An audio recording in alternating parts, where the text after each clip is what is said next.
Le logiciel mental, facteur déterminant de l'émergence des pays africains, est un livre de 94 pages paru en 2016.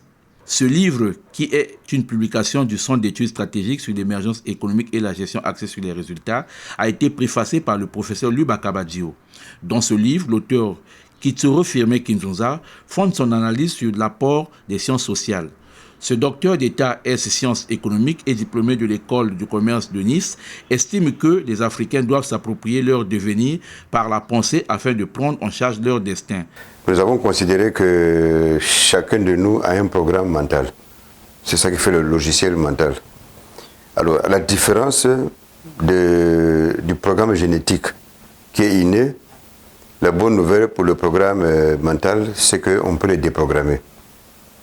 Alors, quand on le déprogramme, c'est parce qu'on tient compte du fait que dans la vie, ou dans la réalité, il n'y a que 3 directions pour le logiciel mental.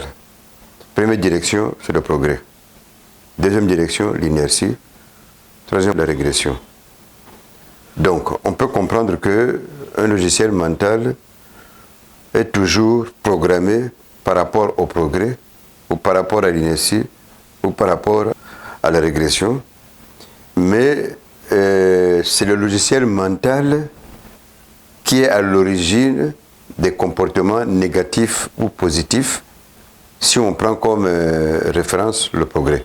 À l'opposé du code génétique qui détermine les aspects innés de l'homme, le logiciel mental est le fruit d'un formatage qui se traduit par un certain nombre de comportements. Effectivement, il faut passer au formatage des logiciels mentaux. On ne peut pas les laisser comme ça libres. Et c'est là qu'intervient le leadership politique. Vous prenez par exemple Kagame, il a formaté le logiciel mental rwandais pour qu'il soit orienté vers le progrès. Mais la plupart des autres dirigeants africains ont formaté le logiciel mental de leurs concitoyens de telle manière qu'ils soient orientés vers la régression, puisque tous, ils ont créé ce que j'appelle la précarité. Voilà, la précarité économique, de telle manière que tout le monde aille vers eux pour avoir accès à la richesse.